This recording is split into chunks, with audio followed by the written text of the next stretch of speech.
The title Grey Goo is already telling us what kind of answer Silo is preparing to give us, but I think there is a much more disturbing possibility than simply revealing that the apocalypse was caused by nanotechnology. The Grey Goo may already be inside Silo 18, and if that's true, Juliet's biggest problem may have changed completely, because she has spent this entire season trying to stop the safeguard from being activated. She remembers what happened to Silo 17. She knows there is a pipe capable of killing everyone inside Silo 18. She knows the algorithm wants to control who moves between silos. And after everything we've seen in the last few episodes, she has every reason to believe the threat is coming from outside the silo. But what if the outside isn't where the problem starts? What if the silos have been carrying part of the original threat with them the entire time? That would explain why Grey Goo is arriving right after radio. Episode 7 gave us one of the strangest pieces of evidence yet. Lucas and Kennedy were sent outside towards Silo 17, and whatever attacked them was clearly being treated as a controlled threat. The episode deliberately refuses to give us a clean explanation for what we were seeing. We heard the noise. We saw the danger. We know something interfered with their mission. And then Kennedy managed to get a message through. That matters because the season has been slowly connecting communication, surveillance, the algorithm, and the mysterious threat outside. The radio may be more important than we realized. And that brings us back to the Grey Goo. The term itself comes from a hypothetical nanotechnology disaster involving self-replicating machines. Episode 8 is literally called Grey Goo, and it is scheduled for August 21st. That makes the timing pretty hard to ignore, but I think the show may be changing how we understand the nanobots. Look at Silo 17. Juliet entered a dead silo and found evidence of an earlier safeguard event. The pipe could be blocked. The survivors had managed to protect themselves from the immediate internal attack, yet people who later went outside still encountered the mysterious dust. That creates a problem. If the safeguard is simply the weapon that kills everyone inside a rebellious silo, why would the outside itself still be dangerous afterward? There are potentially two different systems involved. One kills people inside the silo. The other prevents survivors from escaping into the world. And that would make the silos much more sinister than we originally thought. They wouldn't simply be shelters built to protect humanity from a ruined Earth. They could be controlled environments designed to keep humans separated from a technological threat that is still active outside. That distinction becomes important when we look at Silo 18, because Silo 18 has already been exposed to the machinery that controls the safeguard. The pipe is there. The system is active. The algorithm knows about it. And Silo 18 has already experienced people going through the airlock and returning from the surface. So the question becomes very specific. What if some form of nanotechnology can enter the silo without the safeguard pipe being activated? There are clues that make this worth considering. First, the cleaning process has always been suspicious. The suit mattered, the tape mattered, and Juliet's survival mattered because she had the right tape protecting the seals on her suit. The show has spent a lot of time telling us that tiny technical details determine whether someone survives the trip outside. That becomes much more interesting if the substance outside isn't simply poisonous air. If there are microscopic machines involved, the suit isn't merely protecting someone from an atmosphere. It could be preventing contamination. That would also give the cleaning ritual a completely different meaning. The silo residents think they're sending someone outside to wipe a camera. The system may actually be making sure every person who leaves is exposed to something that cannot be allowed back inside. And then Juliet broke the pattern. She went outside. She survived. She returned. That is already an enormous problem for the people controlling Silo 18. But suppose Juliet didn't return alone. Suppose something came back with her. I'm not saying the show has confirmed that. It hasn't. There is currently no direct evidence that Juliet brought nanobots into Silo 18. And we shouldn't pretend there is. But the possibility fits an increasingly strange set of details. Juliet was outside longer than almost anyone from Silo 18 had ever been. She crossed the hill. She reached Silo 17. She came back through the airlock, and she was carrying knowledge that the algorithm desperately wanted suppressed. Then the season gave her memory back. Suddenly, The person who understands the safeguard is back in control of her own mind. That is exactly when the algorithm becomes more aggressive. Camille is being used to control Juliet. The population has been exposed to the memory-suppressing substance. The safeguard pipe remains a threat. And now Lucas and Kennedy have gone outside. The pieces are starting to overlap. There's another clue I think deserves more attention. Silo 18 is running out of critical supplies. That sounds like a normal resource problem until you remember what the silos actually are. They were designed as controlled environments. Everything inside them has to be accounted for. Food, power, medical supplies, equipment, air. If something is disappearing from critical supply, the obvious explanation is theft. But if the system is preparing for some kind of emergency, missing supplies could mean something else. Maybe someone knows Silo 18 is approaching a point where its current systems won't be enough. And maybe that is why the algorithm is becoming increasingly aggressive. Because the problem isn't simply that Juliet is causing another rebellion. The entire containment system may be reaching a failure point. And if the gray goo is still active outside, consequences of that failure are much worse than a civil war. It could mean exposure.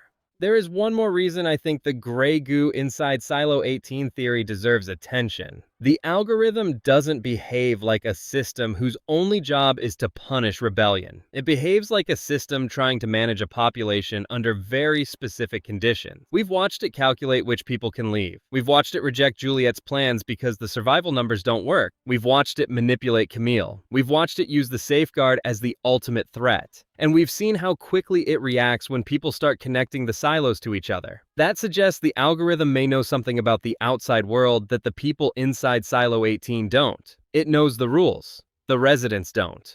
That is the whole point of the system. And if the threat outside is nanotechnology, the algorithm may have been designed around containing it. That could explain why the silos are so isolated, why information about the past was destroyed, why communication between silos is restricted, why leaving is treated as a death sentence, why the safeguard exists, and why the system can decide that sacrificing an entire silo is preferable to allowing its population to interfere with the larger plan.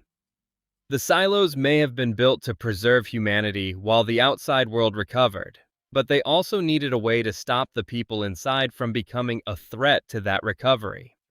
That is where the safeguard becomes terrifying. It isn't simply a punishment, it's containment.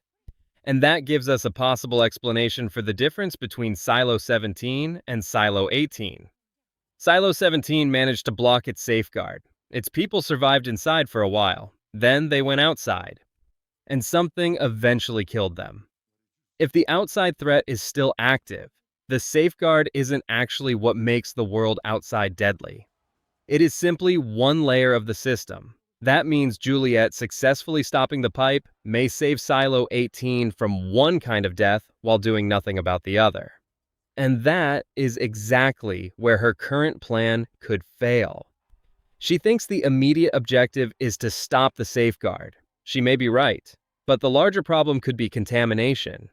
Because once Lucas and Kennedy return, what happens if they have been exposed to whatever is outside? We already know communication is becoming important. The episode is called Radio. The mission involves crossing between silos, and the algorithm has demonstrated that it can monitor and manipulate events across enormous distances. If the nanotechnology responds to radio signals, or if it can be controlled through a network, then the radio isn't merely a way for survivors to talk. It could be part of the control system. That remains speculation, but the timing is interesting. There are already fan theories connecting the strange activity outside with radio transmissions, and Episode 7 gave us enough ambiguity to keep that possibility alive. And there's an even darker version of this theory. What if the gray goo isn't completely uncontrolled? What if the people behind the silos learned how to control it? That would explain something that has always bothered me about the world of Silo. If the outside is simply covered in lethal nanobots, why are the silos still functioning after all this time? Why haven't the same machines destroyed the infrastructure? Why are some things left untouched? Why can people survive outside for a limited period? Why does the danger seem to behave differently in different circumstances? A controlled nanotechnology system answers more of those questions. It could be programmed to attack certain materials, certain biological targets, certain signals, or even certain locations. And if that's true, the gray goo isn't a mindless cloud consuming everything. It's a weapon. That possibility would also connect directly to the Before Time storyline. Daniel and Helen have spent the season discovering that the disaster was surrounded by a conspiracy long before the silos existed. The story is showing us the people who helped create the system. At the same time, Juliet is discovering what that system does centuries later. Those two timelines are moving toward the same answer, and the title Grey Goo may be the point where they finally meet. We may learn exactly what happened to Charlotte's plane. We may learn why the old technology was attacked. We may learn what the outside threat actually is. But I think the more important reveal could be what the silos were designed to do with that threat. Because if the nanobots were the original catastrophe, the obvious question is why humanity built underground shelters. The more disturbing question is why those shelters contain a mechanism capable of releasing another version of the same technology. That suggests the creators of the silos weren't simply hiding from the disaster. They were managing it. And Silo 18 could now be caught between two versions of the same weapon. The outside threat is waiting beyond the airlock. The safeguard is waiting inside the walls. Juliet is standing between them. That would also make her survival much more important. The algorithm has had several opportunities to remove her. Instead, it erased her memory. That choice makes more sense if Juliet is useful alive. She is an engineer. She understands the physical systems. She knows how the safeguard can be blocked. She has experienced the outside. And now she remembers everything. If the algorithm wanted her dead, there were simpler ways to handle the problem. So maybe it needs her for something. Maybe the system is trying to determine whether she can survive exposure. Maybe it needs someone capable of repairing the containment system. Or maybe Juliet has already become the one variable the algorithm cannot predict. And that brings us back to the title. The Grey Goo sounds like a story about the apocalypse. I think it could actually be a story about containment. The show has spent 3 seasons teaching us to fear the world outside the silo. Now it may be telling us to look in the opposite direction. Because if the Grey Goo is already inside Silo 18, then Juliet isn't trying to keep the apocalypse out. She may be trying to stop the silo from becoming the place where it starts again. And if Episode 8 confirms that the black material outside is some form of nanotechnology, the next question won't simply be who created it. It will be this: how much of it has already made its way into the silos?